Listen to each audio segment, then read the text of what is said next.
그 창호는 좀 어떻니? 자도가 좀 있어? 아직은요. 아휴, 나 무슨 일이라니. 멀쩡하게 쌓여있던 물건이 왜 무너져? 어머니, 오빠 반드시 의식 돌아올 거예요. 그러니 너무 걱정하지 마세요. 그러면 너무 좋지. 그런데 의사 선생님 얘기가 목구멍까지 올라온 말을 꿀꺽 삼켰습니다. 입 밖으로 냈다간 정말 그렇게 될 것만 같았거든요. 아니다. 내가 너한테 별 얘기를 다 하는구나. 우리 창호 반드시 일어날 거다. 아무렴 누구 아들인데. 맞아요, 어머니. 그러니 어머닌 그만 들어가세요. 여긴 제가 있을게요. 일주일 전 아들은 일하던 공장에서 크게 다쳤습니다. 공장 한쪽에 쌓아뒀던 자재들이 쏟아지면서 머리를 다쳤다고 했어요. 선생님, 우리 아들 괜찮은 거죠? 아들이 다쳐서 응급실로 실려갔다는 며느리 전화를 받고 놀라서 달려갔습니다. 아들은 벌써 수술실에 들어가 있었어요. 며느리는 울고 있었고요. 무슨 일이야? 멀쩡하게 출근했던 애가 갑자기 왜 다쳐? 그게 어머니. 며느리는 울음이 섞인 목소리로 사고가 났다는 얘기를 했습니다. 공장 한 구석에 쌓아둔 물건들이 우르르 무너지면서 아들이 넘어져 머리를 다쳤다고 했습니다. 울지 말어. 수술하면 괜찮아질 거다. 불안한 마음을 애써 억누르며 며느리를 달랬습니다. 저 역시 울고 싶었지만 그랬다가는 정말 큰일이 날 것 같았어요. 일단 출혈은 잡았는데 넘어지면서 워낙 크게 뇌에 손상이 와서 좀 지켜봐야 할 것 같습니다. 거의 8시간 가까이 수술이 진행됐습니다. 그런데도 수술 후 의사는 조금 더 지켜봐야 한다고 했어요. 네? 그게 무슨 뜻입니까? 창호가 깨어나지 못할 수도 있다는 겁니까? 지금으로선 장담하기가 힘듭니다. 하늘이 무너지는 것 같았습니다. 그런데 의사 선생님 말처럼 아들은 며칠째 깨어나지 못하고 있었어요. 저와 며느리는 지옥 같은 하루하루를 보내고 있었죠. 왜? 창호 깨어났어? 병원에서 집으로 돌아와 막 누우려고 하는데요. 며느리에게서 전화가 왔습니다. 아니요, 어머니. 그런 건 아니고요. 오늘 밤은 어머니랑 같이 자면 안 돼요? 의외였습니다. 집에 가서 편하게 자라고 할 때도 아들 곁에 있겠다면서 고집을 부리던 며느리가 저랑 같이 자고 싶다고 하니 말이죠. 안 되긴 왜 안 돼? 하루 종일 병수발하느라 피곤할 텐데 얼른 와. 전 며느리가 안 됐고 불쌍해서 얼른 오라고 했습니다. 며느리는 진짜 피곤했는지 눕자마자 잠이 들었어요. 전 아들 걱정에 이리저리 돌아누우며 뒤척이고 있었는데요. 순간 옆에서 자고 있던 며느리가 잠꼬대하는 소리가 들렸습니다. 처음엔 옹알거리는 것 같더니 점점 또렷해졌는데요. 며느리의 잠꼬대에 아들의 운명이 달라졌습니다. 지금 생각해도 신기한 일이었는데요. 그 사연을 이제부터 풀어보려고 합니다. 며느리는 첫눈에 봐도 착하고 순박해 보이는 사람이었습니다. 하지만 전 그런 점 때문에 썩 마음에 들지는 않았어요. 어머니, 설거지 제가 할게요. 첫인사를 하러 온 날부터 설거지를 하겠다고 나서더군요. 아니에요. 손님이 무슨 설거지를 해. 창호랑 과일 먹으면서 재밌게 놀아요. 어머, 어머니, 손님이라뇨. 그냥 편하게 생각해 주세요. 오빠한테 얘기 들었어요. 어머니 손목이 많이 안 좋으시다면서요? 주세요. 제가 얼른 할 테니까. 어머님 가셔서 과일 드세요. 괜찮다고 만류하는 절 한사코 뜯어말리더니 결국 고무장갑을 뺏어끼더군요. 우리 창호가 아가씨한테 그런 말도 했어요? 나 손목 아프다고? 그럼요. 오빠가 어머니 걱정 얼마나 많이 하는데요. 참 속도 좋다 싶었습니다. 대개 여자들은 효자 아들을 좋아하지 않는 법이었으니까요. 내가 그러지 말라고 해도 애가 말을 안 듣네. 지 엄마 지나치게 걱정하는 아들 어떤 여자가 좋아한다고? 왜요, 어머니? 전 오빠가 효자라서 좋기만 하던데요. 요즘 젊은 사람들 지나치게 자기만 챙기는 거 전 그렇게 좋아 보이진 않더라고요. 참 요즘 청년답지 않은 아가씨구나 했습니다. 절 챙기는 아들을 두둔하는 게 고마우면서도 한편으론 또 그런 점이 걱정되기도 했습니다. 사람이 너무 착하기만 하면 남들에게 이용당하기도 쉽지 않습니까? 전 좀 적당히 착하고 야무진 여자가 아들 배우자가 됐으면 했었거든요. 아유, 소연 씨. 착한 건 좋은데 그러다 남들만 좋은 일 시키기 십상이야. 어머니가 뭐 남인가요? 제가 걱정이 돼서 잔소리라도 할라 치면 며느리는 이렇게 대답하곤 했습니다. 그래서 속이 터지는 면도 있었지만요. 아들이 좋다는데 어쩌겠습니까? 허락을 해야죠. 게다가 착하고 순박한 게 흠은 아니지 않습니까? 아가, 서로 살아온 환경이 달라서 힘든 것도 있을 거야. 그래도 서로 이해하면서 잘 살아보자. 네, 어머니. 저 많이 가르쳐 주세요. 열심히 배울게요. 배우긴 서로 노력하는 거지. 며느리는 안과 밖이 같은 사람이었습니다. 결혼 후에도 아들은 물론 제게도 잘했어요. 그런데 결혼을 가만히 지켜보니 며느리가 순박해 보여도 알 수 없는 뭔가가 있는 것 같았습니다. 무슨 소리냐고요? 이상하게 며느리에게 특별한 운이 따르는 것 같았습니다.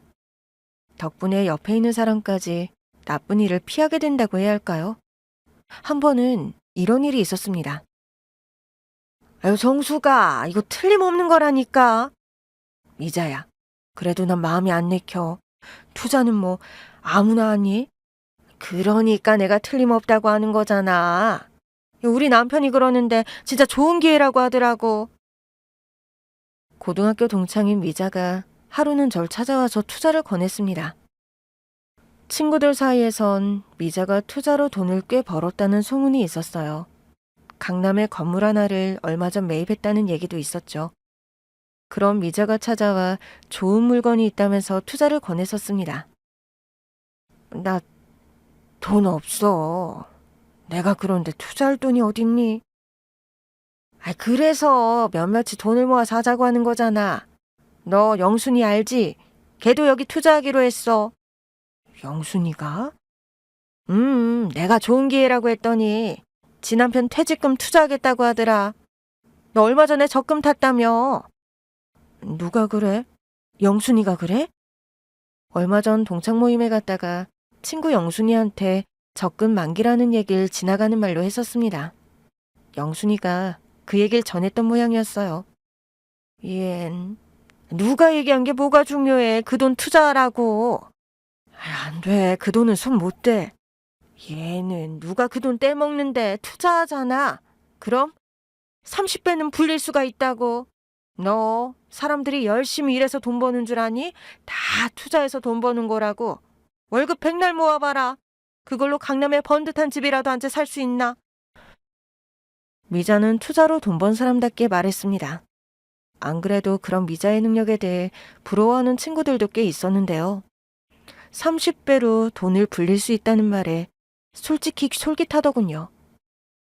그런데 그때였어요. 아유, 아주머니, 강남에 집 있는 게 뭐 부럽다고 그러세요. 오순도순 서로 아끼면서 분수에 맞게 사는 게 행복이죠.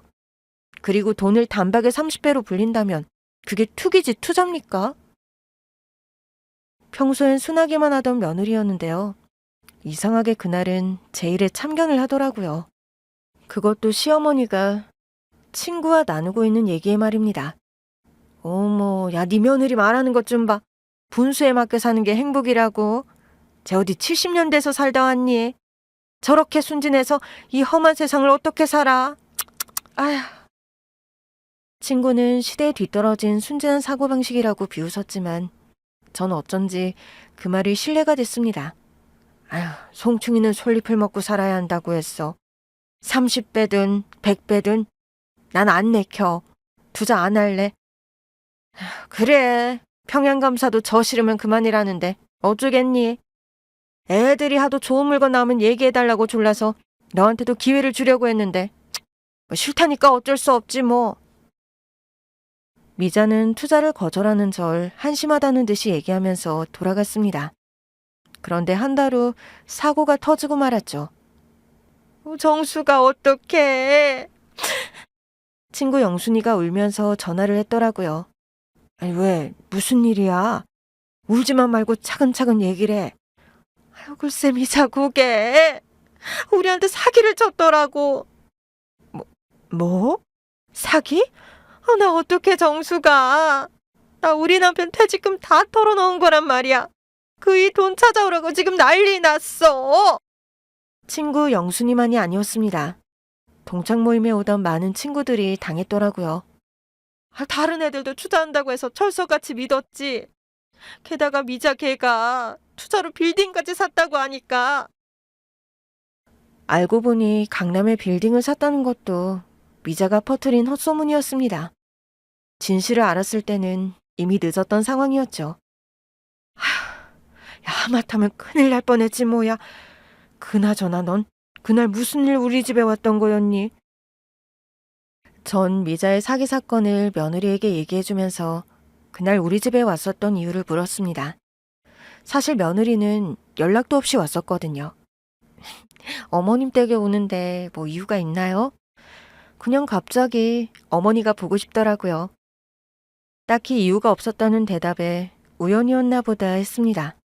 그런데 비슷한 경험을 또 했더라고요. 어머니! 친구들과 단풍 구경을 가기로 약속돼 있던 날이었습니다. 막 집을 나서려는데 며느리로부터 전화가 왔었어요. 기운이 하나도 없는 목소리로 말이죠. 왜 그래? 무슨 일이야? 어디 아프니? 네, 어머니. 그이 출근할 때만 해도 멀쩡했는데 갑자기 어지럽고 기운이 없어요. 아유, 그럼 병원에 가봐야지. 나한테 전화를 하면 어떡해? 어머니, 죄송한데 지금 저희 집으로 와주시면 안 될까요? 어? 지금? 네, 어머니. 저 혼자 병원 갈 기운이 없어서 그래요. 솔직히 유별나다 싶었습니다. 기운이 없으면 119에 전화를 해서 구급차를 부를 것이지 나이 많은 시어머니를 오라고 해서 말입니다. 게다가 그날 단풍놀이 가기로 예정돼 있다는 걸 며느리도 알고 있었거든요. 하지만 아프다는데 어쩌겠습니까? 약속을 취소하고 며느리에게로 달려갔어요. 아가, 어서 병원부터 가자. 아들 집에 도착하자마자 당연히 전 병원부터 가자고 했는데요. 며느리가 괜찮다고 하는 거였습니다. 어머니, 병원 안 가도 될 것 같아요. 아까보다 많이 좋아졌어요. 좀 누워있으면 괜찮을 것 같아요. 어지러움증도 사라지고 속도 괜찮아졌다고 했습니다. 아니, 얜 별것도 아닌 걸로 시어머니를 불렀단 말이야? 속으로 그런 생각을 했었습니다. 곧 괜찮아질 걸 왜 시어머니인 나를 불렀나 괘씸한 마음도 들었어요. 그래, 괜찮아졌다니 다행이다. 하지만 아픈 며느리한테 잔소리를 할 수 없어 죽을 끓여준 뒤 집으로 돌아왔습니다. 그런데 그날 오후 엄청난 소식을 들었어요. 단풍놀이 가기 위해 친구들이 탔던 버스가 사고가 났다는 뉴스였습니다. 그 사고로 운명을 달리한 승객도 있었어요. 정숙이 너 하늘이 도왔다. 하늘이 도왔어. 죽은 그 사람 앉았던 자리가 원래 네 자리였잖아. 다친 친구들 병문안을 갔더니 하나같이 제가 그날 단풍놀이를 가지 않은 게 천운이라고 했습니다. 제가 앉기로 예정돼 있던 자리 승객이 가장 큰 변을 당했다고 말이죠. 그때부터였습니다. 며느리가 돌발 행동을 하면 신중하게 여기게 된 게 말입니다. 어쩐 일인지 며느리에겐 설명하기 힘든 뭔가가 있는 것 같았어요. 소연아, 너 꿈에서 누가 나타나서 얘기해주고 그러는 거 아니야? 제가 겪은 일을 얘기했더니 아들이 장난삼아 며느리에게 물었었죠. 나도 그랬으면 좋겠어, 오빠. 꿈에 돌아가신 아버지라도 나와서 로또 번호 얘기해주면 얼마나 좋겠어? 며느리 대답은 특별할 게 없었습니다. 그런데 이번에 아들이 사고당한 걸 보니 그동안 있었던 일이 그저 우연에 불과했구나 했습니다. 며느리에게 불운을 피하는 능력이 있었다면 무엇보다 아들의 사고를 막았을 게 아닙니까? 아유, 세상에, 하늘도 무심하시지. 내가 창호를 어떻게 키웠는데. 남편 죽고 가사 도우미 일을 해가면서 키운 아들이었습니다. 착하고 공부도 잘했었어요. 엄마 고생한다고 고등학교 졸업하자마자 대학 대신 공장 일을 택했었던 아들이었습니다. 스스로 의식을 회복하지 못해 하루하루 피가 마르는 것 같았는데요. 아들 병실을 지키던 며느리가 그날 밤 우리 집에 와서 자겠다고 해서 제 옆에 재웠다가 잠꼬대를 듣게 되었던 겁니다.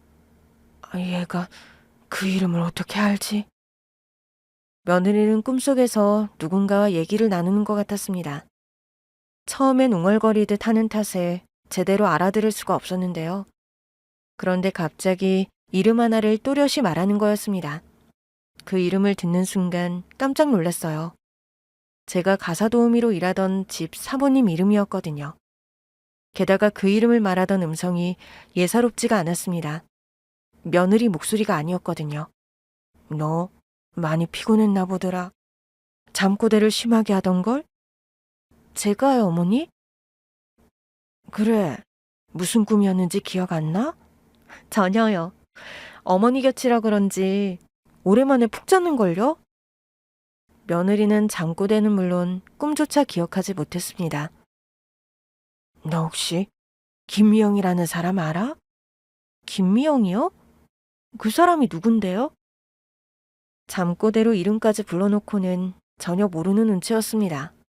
뭐 동명이인일 수도 있겠지만요. 왠지 예사롭게 여겨지지가 않았습니다. 그래서 며느리가 병원으로 간 다음에 이전에 일하던 댁을 찾아갔어요. 누구세요? 새로운 가사 도우미가 문을 열어주더군요. 아줌마가 여긴 웬일이야? 예상대로 사모님은 절 반기지 않았습니다. 지나가던 길에 잠시 들렀어요. 민규는 잘 있죠? 며느리 잠꼬대 때문에 왔다고 할 수는 없었습니다. 그럼 분명 미친 여자 취급했을 테니까요. 민규, 잘 있지? 그런데 우리가 오다 가다 들릴 정도로 가까운 사이는 아니지 않나?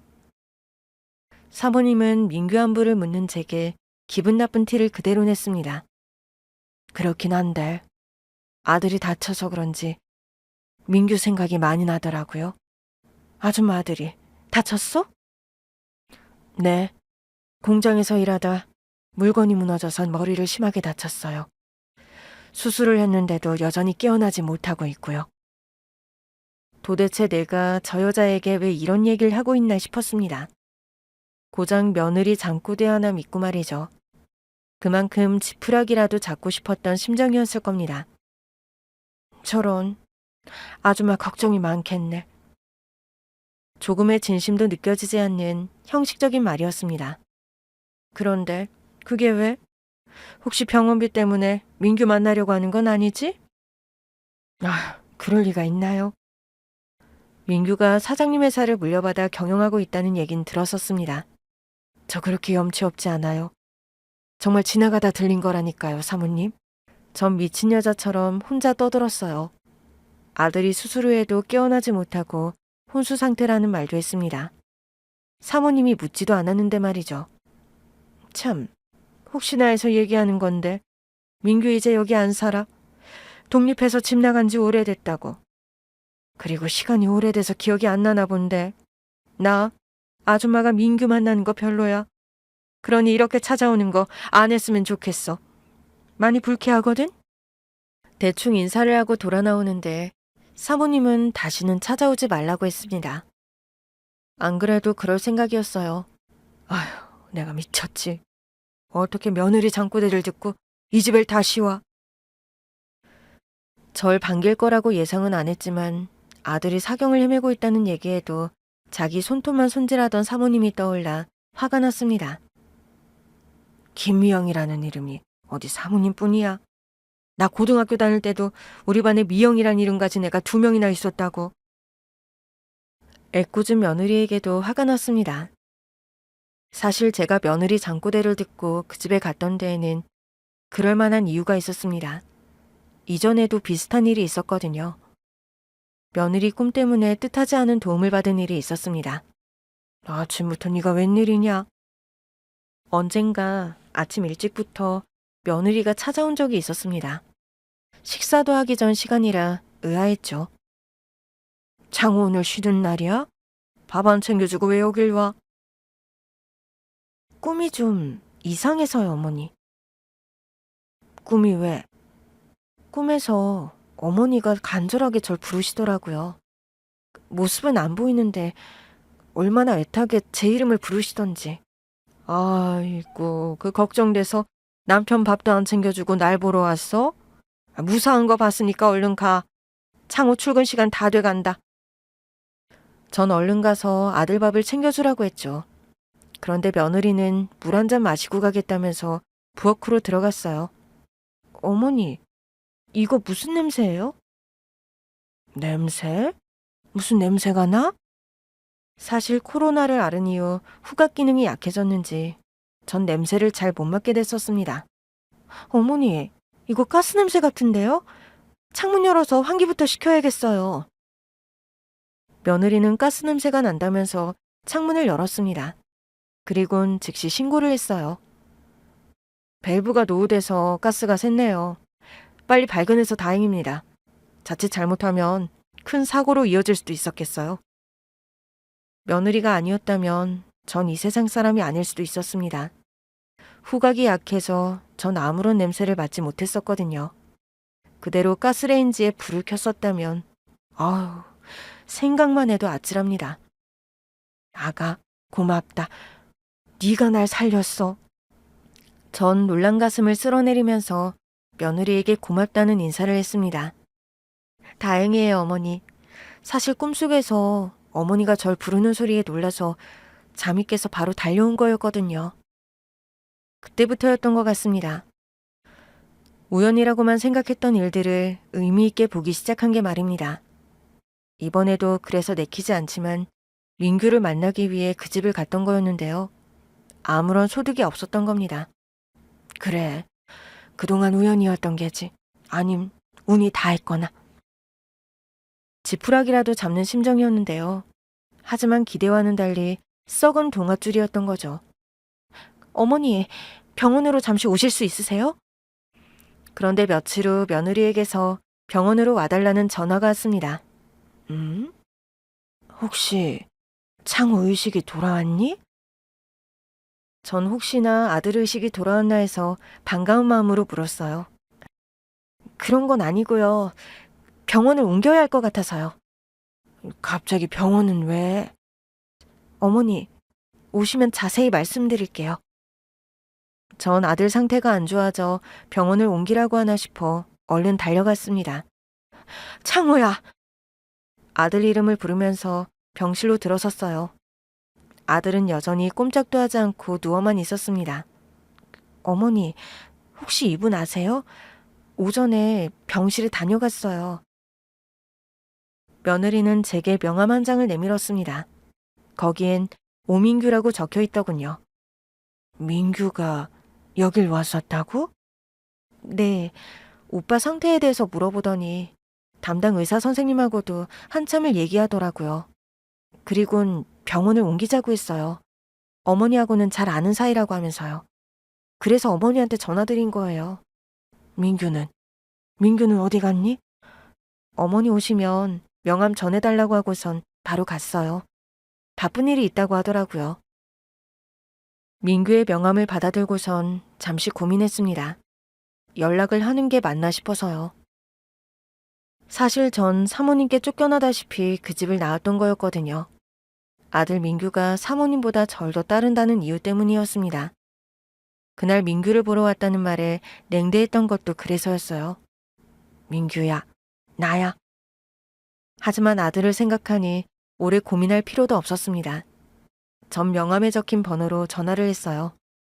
이모! 민규는 반갑게 전화를 받았습니다. 그 집에서 일할 때 민규는 절 이모라고 불렀었거든요. 창호 입원한 건 어떻게 알고 왔었어? 엄마가 너한테 얘기했어? 아니요. 그런 걸 얘기해 줄 사람인가요, 뭐. 민규는 할머니로부터 들었다고 했습니다. 할머니가 몰래 전화하셨어요. 이모 왔다 갔다고. 아들 사고 났다는 얘기도 전해주셨어요. 할머니가? 네. 이모가 그 여자한테 얘기하는 거 할머니가 다 들었다고 하시더라고요. 에휴, 아직도 그 여자야? 이모 잘 알잖아요. 그 여자 때문에 엄마가 어떻게 됐는지. 그렇습니다. 제가 사모님이라고 불렀던 여자가 실은 민규의 친모가 아니었습니다. 민규 친엄마는 사고로 세상을 떠났고요. 제가 찾아갔던 여자는 계모였습니다. 엄마가 갑작스러운 사고로 세상을 떠나자 민규는 절 엄마처럼 의지했었고요. 계모는 그게 못마땅했던 겁니다. 그래서 절 내쫓았던 거였어요. 민규한테는 내가 알아서 얘기할 테니 쓸데없는 말 하지 말아요. 알죠? 진짜 민규를 위하는 게 뭔지. 민규 친엄마였던 전 사모님이 사고로 세상을 떠나고 얼마 되지 않아 새 여자가 들어왔습니다. 알고 보니 사모님은 그 여자의 존재를 알고 충격으로 차를 몰고 나갔다가 사고가 난 거였습니다. 그러니까 절 내쫓았던 여자는 사장님이 바람 피웠던 상간녀였고요. 그 사실을 알게 된 사장님 아들 민규는 최 사모님을 엄마라고 부르지 않았어요.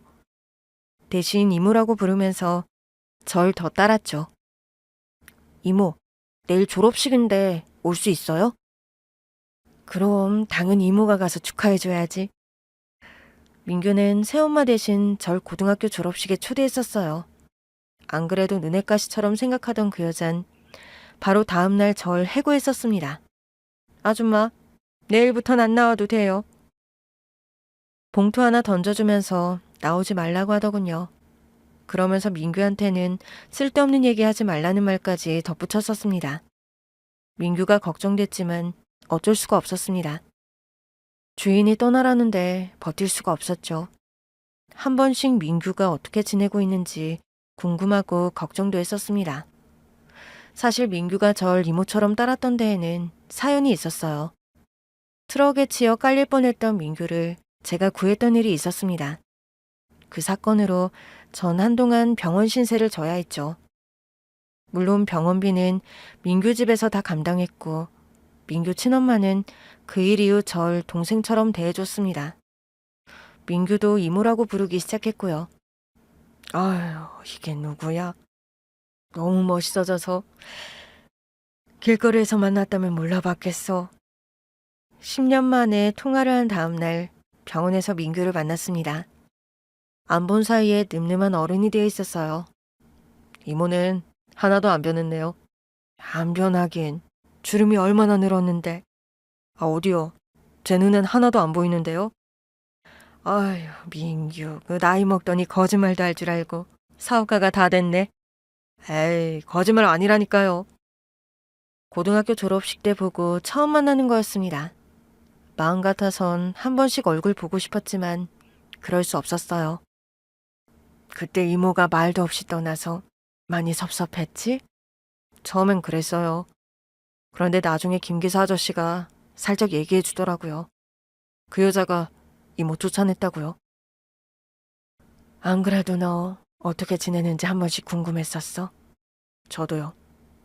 이모 찾아가 볼까 하는 생각도 했었는데 그러다 그 여자 알게 되면 이모한테 해코지라도 할까봐 참았어요. 민규는 대학 졸업 후 바로 미국으로 유학을 갔다고 했습니다. 귀국 후엔 아버지 회사에 들어가 경영 수업을 하다 지금은 회사를 물려받았다고 하더군요. 아유, 그 엄마가 보셨으면 얼마나 좋아하셨겠어. 민규를 보니 돌아가신 사모님이 떠올라 마음이 짠했습니다. 안 그래도 며칠 전 꿈에 엄마가 나타났었는데 그 다음날 바로 할머니한테 전화가 왔더라고요. 이모가 나 보러 왔었다고. 할머니가 창호 사고 나서 병원에 누워있다는 소식 전해주는데 엄마가 그것 때문에 꿈에 나타났었나 싶었어요. 민규의 꿈에 오랜만에 죽은 친엄마가 나타났다고 했습니다. 그리고 다음날 제가 그 집에 갔었던 거였어요. 뭐? 사모님이 꿈에 나타났었다고? 민규 얘기를 듣는데 놀랍더군요. 실은 며느리가 잠꼬대로 불렀던 이름, 김미영은 돌아가신 사모님 이름이었어요. 그래서 민규를 보러 옛날 일했던 집으로 찾아갔던 거였습니다. 엄마가 뭔가 할 말이 있는 것처럼 한참을 절 바라보더라고요. 그런데 아무리 물어도 대답이 없고 그러다 잠이 깼어요. 아, 그 우연이라기엔 너무 신기하지 않습니까? 며느리는 잠꼬대로 한 번도 만난 적이 없다고 하는 사모님 이름을 불렀고요. 민규는 오랜만에 꿈에서 사모님을 봤다고 했습니다. 전 뭔가 징조 같았어요. 어쩜 하늘나라에서 사모님이 우릴 이어주고 있는 것 같네. 돌아가신 사모님 생각이 났습니다. 절 여동생처럼 아껴주던 좋은 분이셨죠.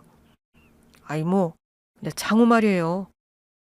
잠시 딴 생각을 하다가 아들 얘기에 정신이 돌아왔습니다.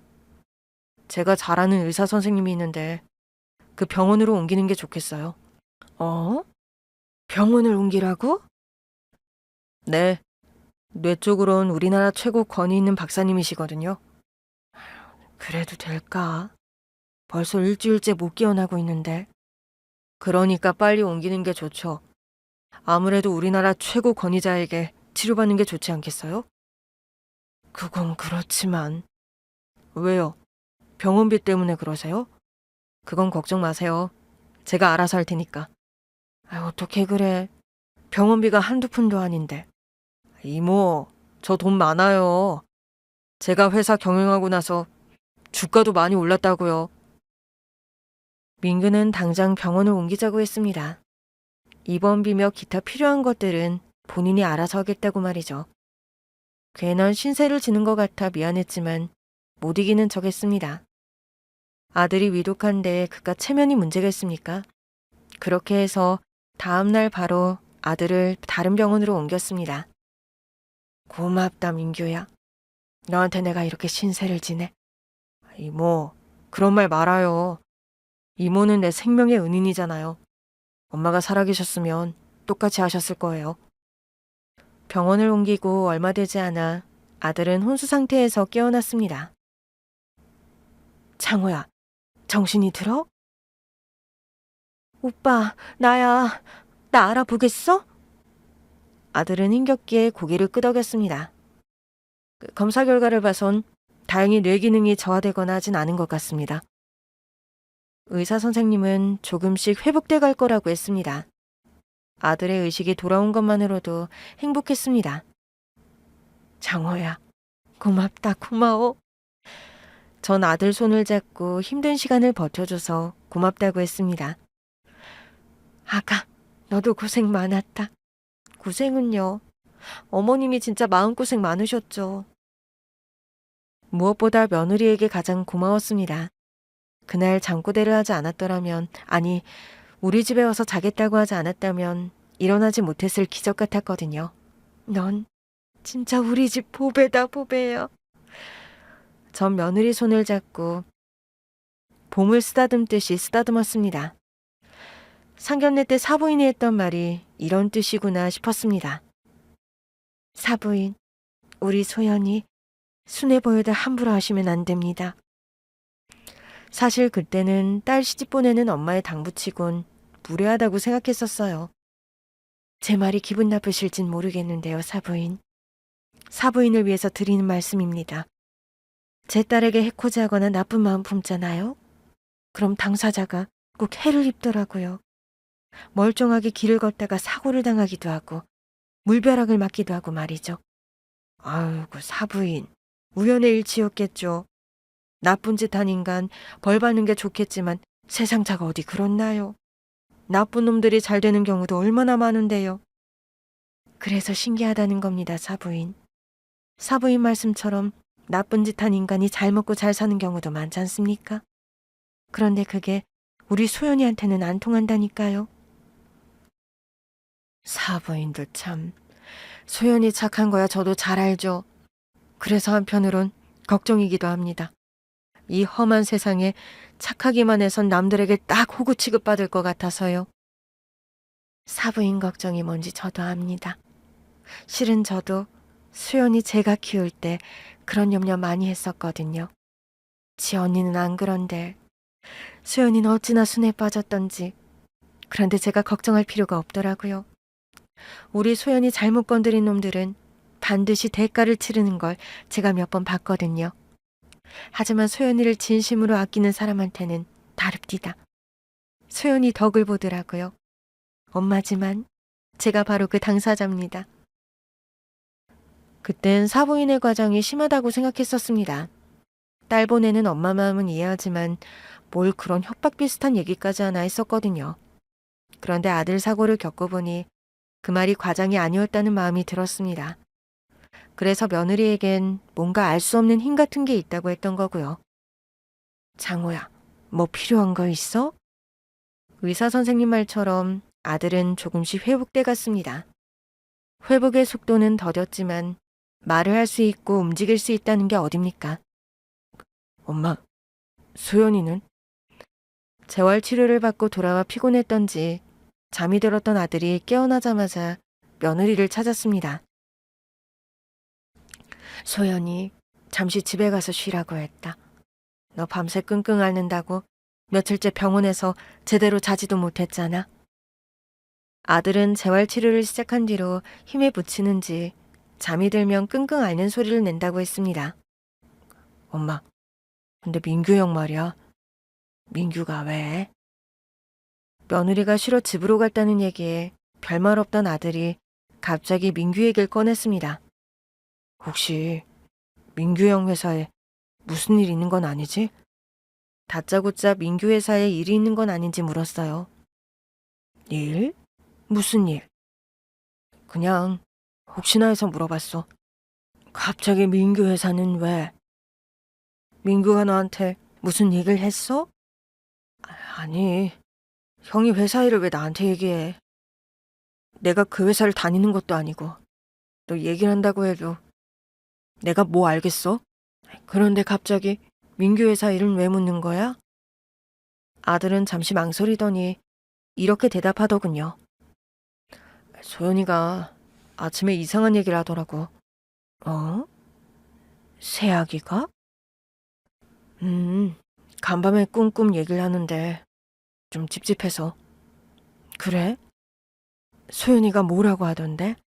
아이고, 내가 말하긴 좀 그렇고 엄마가 나중에 소연이 오면 물어봐. 아, 왜? 꿈 내용이 불길해? 내가 뭐 꿈에 대해서 아나. 엄마가 직접 물어봐. 아들의 표정을 봐선 길몽은 아니었던 것 같았습니다. 가슴이 철렁하더군요. 민규 회사에 혹시 안 좋은 일이 생긴 건 아닌가 해서요. 며느리가 오길 초조한 마음으로 기다렸습니다. 어머니! 며느리는 저녁 시간이 다 돼 반찬을 싸들고 병실로 들어섰습니다. 쉬라니까. 너 장 봐서 반찬 만들었구나? 많이 쉬었어요, 어머니. 쉬긴. 그때 가서 장 보고 이거 만드느라 시간 보내고 그랬으면 얼마 자지도 못했겠네. 잠이야. 밤에도 잘 수 있는데요, 뭐. 장호 밤새 수발든다면서 어떻게 자? 어제부턴 오빠 밤에 잘 자는 것 같더라고요. 앓는 소리도 줄고. 그래서 저도 잘 자고 있어요. 어머니, 걱정하지 않으셔도 돼요. 그래도 쉴 수 있을 때 쉬어야 해. 병간호하는 게 어디 쉬운 줄 알아? 근데 아가. 네, 어머니. 전 며느리가 냉장고 안 반찬 정리를 끝내자 꿈에 대해 물었습니다. 너 어제 안 좋은 꿈 꿨다면서? 오빠가 그래요, 어머니? 민규 회사에 관련된 꿈인 것 같다고. 어머니, 그게 확실하진 않은데요. 확실하든 아니든 무슨 꿈인지 얘기를 해봐. 그런데 평소답지 않게 며느리가 꿈 얘기라는 걸 망설였습니다. 왜 그러니, 아가? 얘기하기가 곤란해? 아니에요, 어머니. 며느리는 간밤에 꿨던 꿈에 대해 얘기를 했습니다. 뭔가 위기 상황이라는 건 알겠는데 무슨 의미인지 모르겠더라고요. 그래서 민규를 불렀습니다. 시간 되면 잠시 들리라고 말이죠. 장호야, 좀 어때? 얼굴은 많이 좋아졌네. 다 형 덕분이지. 어릴 때 두어 번 만난 적이 있던 아들과 민규는 형 동생 사이로 지내기로 했어요. 저녁은 먹었어? 아직요.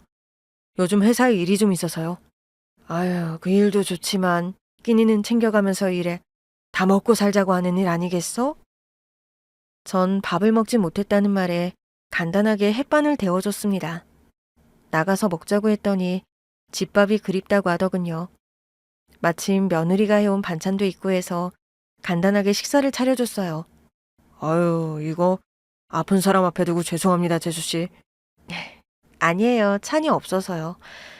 아유, 그래. 나가서 먹자니까. 이모, 전 이게 더 좋아요. 이모가 해준 장조림 얼마만인지 모르겠어요. 그거 내가 한 거 아니야. 제가 오늘 집에 잠시 갔다가 해왔더라고. 그래요? 이모가 해준 맛 그대로인데요? 어머니가 비법을 알려주셨거든요. 말씀해주신 대로 했더니 맛이 나더라고요. 민규는 집밥은 오랜만이라면서 아주 맛있게 먹었습니다. 뭐야, 형. 환자 앞에 두고 밥 2그릇 먹는 사람은 형밖에 없을걸? 엄마, 민규 형한테 식대 받아야겠는데?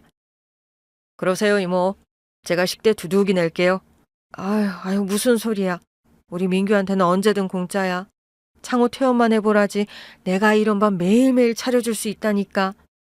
정말요, 이모? 창호 너 분발 좀 해라. 나 이모가 해주는 밥 엄청 그리웠단 말이야. 참나. 아유, 불에 빠진 사람 건져줬더니 보따리 내놓으라고 한다더니 환자 앞에서 밥 먹은 것도 모자라서 빨리 퇴원하라고 협박까지 해. 왜? 퇴원하기 싫어? 아니, 퇴원이 얼른 하고 싶지. 그런데 형이 우리 엄마 밥 독차지하는 건 왠지 싫은데? 넌 장가 갔잖아. 예쁘고 착한 아내가 옆에 있으니까 이모는 나한테 양보하라고. 싫어, 내 엄마야. 아이고, 애들도 아니고 유치하게 둘이 지금 뭐 하는 거냐? 식사 후 조금 소화가 됐다 싶을 때 본론을 꺼냈습니다. 아들과 며느리는 좀 쉬고 있으라고 하고선 민규와 전 휴게실로 갔어요.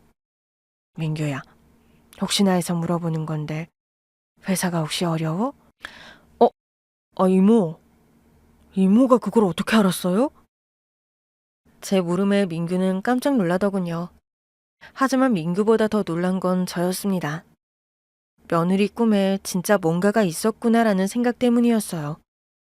혹시 회사에 대해 무슨 소문이라도 들은 거예요? 아니야. 맨날 집이랑 병원만 오가는데 무슨 소문을 들어. 그리고 나 같은 사람이 그런 소문을 듣는다고 해서 뭔 말인지 알겠니?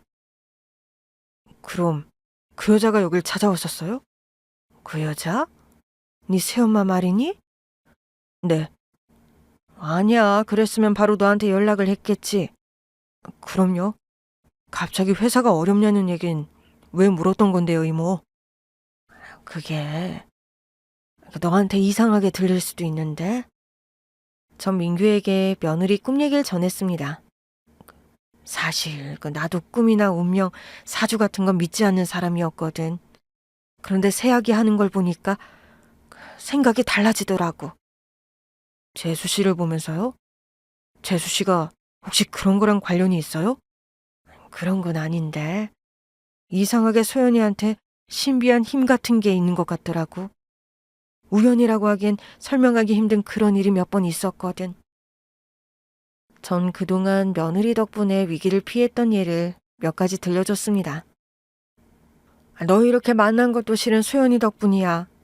소연이가 하루는 잠꼬대를 하면서 사모님 이름을 부르더라고. 우리 엄마 이름을요? 재수씨, 혹시 엄마랑 아는 사이 아니었을까요? 그래서 나도 물어봤지. 그런데 모른다고 하더라고. 잠꼬대 했다는 사실조차 기억 못하던걸. 사람들 대부분 자기 잠꼬대 기억 못해요, 이모. 알아. 그래도 혹시나 하는 마음으로 내가 너 찾아갔다가 여기까지 온 거잖아.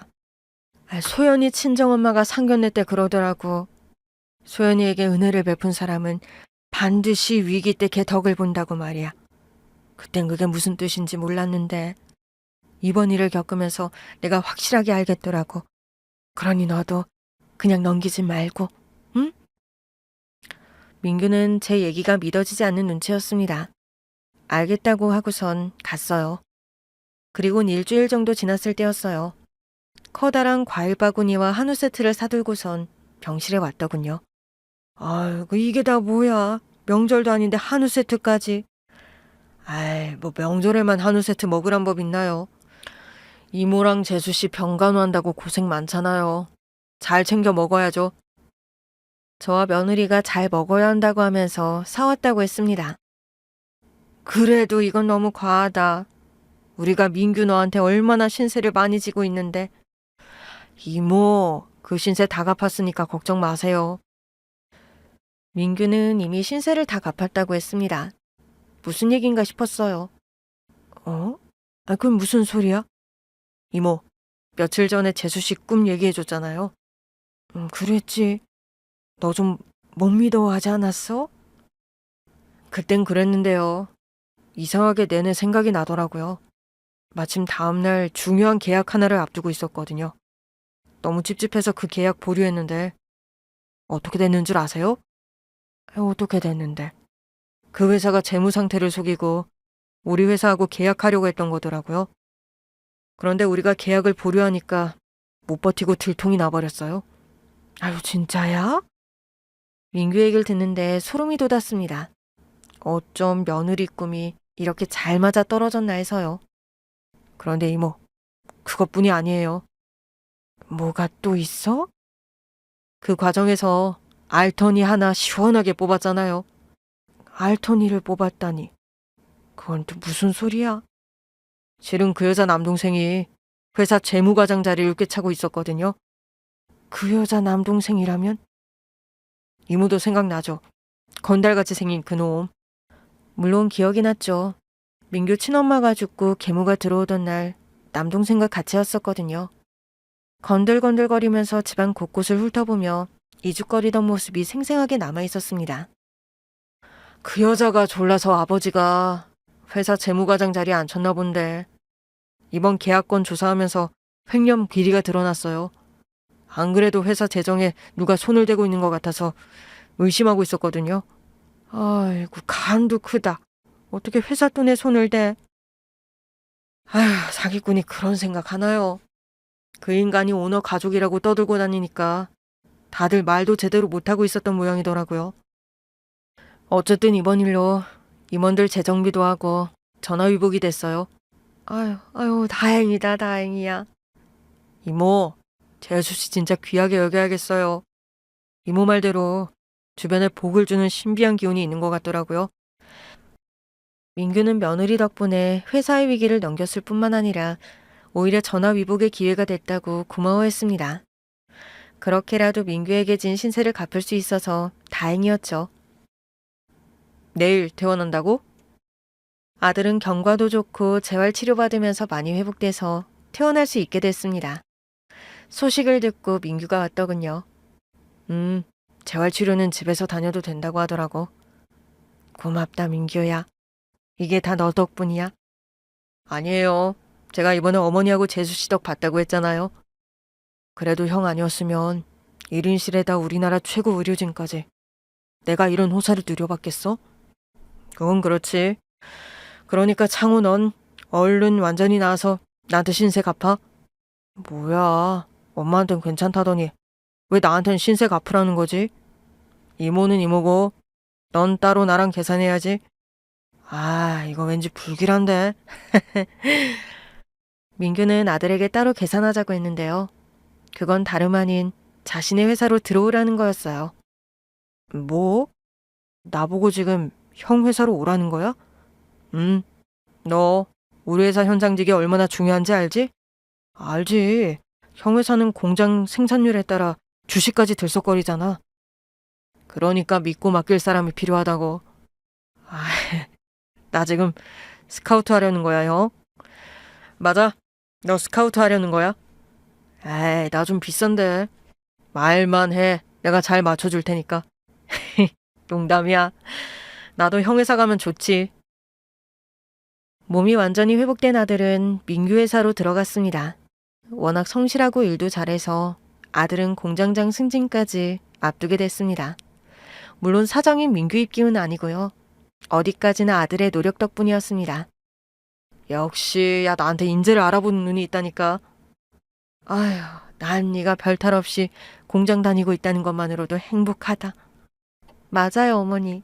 이런 날도 오다니 너무 좋네요. 무슨 소리야. 이제 시작이라고. 두고 봐. 앞으로 좋은 일이 더 많을 테니까. 아들의 말처럼 앞으로 더 행복한 일들이 많을까요? 물론 그러면 좋겠지만 지금으로도 충분합니다. 사랑하는 아들과 며느리가 건강하게 제 곁에 있으니 말이죠. 물론 민규도 함께 있고요. 그 이후 며느리에게선 아직 특별한 행동이 나타나지 않고 있습니다.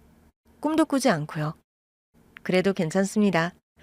지금까지 받은 행운만으로도 전 분에 넘치는 행복을 누리고 있기 때문입니다. 게다가 며칠 전엔 그토록 기다리던 손주 소식도 들었습니다. 엄마 드디어 할머니 된대. 아유, 축하한다, 축하해. 임신 3개월 차라고 하더군요. 산모는 물론 아기는 건강하다고 했습니다. 지금 제가 가장 바라는 건 물론 손주가 건강하게 태어나는 거고요. 이왕이면 며느리 복까지 이어받았으면 좋겠습니다. 주변의 사람들을 행복하게 해주는 신비한 복 말입니다. 제 욕심이 너무 과한가요? 아무튼 요즘은 손주 만날 기대감에 하루하루가 즐겁기만 합니다.